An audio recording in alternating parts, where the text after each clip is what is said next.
So if you've been looking at the website, you can see that I referred to the vestibular system, the visual system, and the proprioceptive system. And that's how the brain and the body know where they're at. So the following case is an athlete who came to the office that just wasn't performing better. They had a pre-existing injury. The injury was healed and they got back on the field and their performance have gone down. We're going to illustrate with these three tests how these systems aren't working together correctly.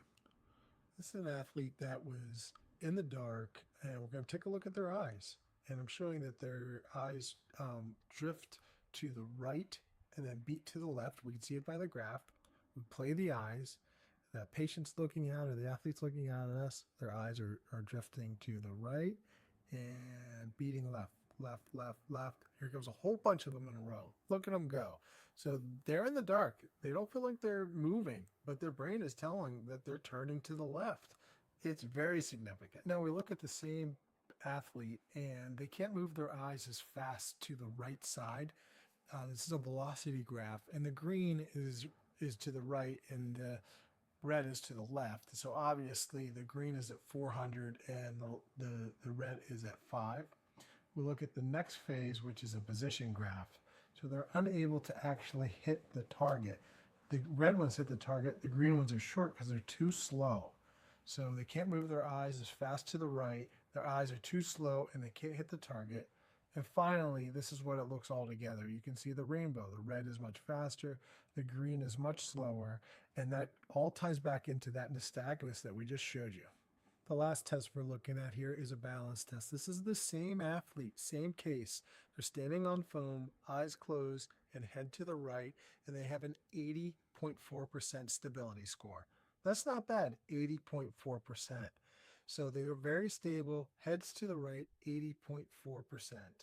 However, when they turn their head to the left, same test, heads to the left now, they're at 85%. This is a 5% difference. That's a huge difference when you're playing a professional sport. That you're 5% better with your head left versus right. It makes a huge difference. It's winning versus losing. So this case that you just watched was an athlete that actually just had an ankle injury, an old ankle injury, and they had stiffness in their legs. The stiffness in the ankle was enough to change the feedback into the brain. That was enough to make their eye movements off. When they moved their eyes to the right, they were short by 2 degrees. When they moved their eyes to the right, they were slower. That's the difference between making the shot and missing. If you're a high level athlete and you've been injured or you just beat up or your performance is not up to par, if you want to extend your career, you want to increase your performance, this could be something that could really help you. You owe it to yourself to get evaluated, at least have the consultation.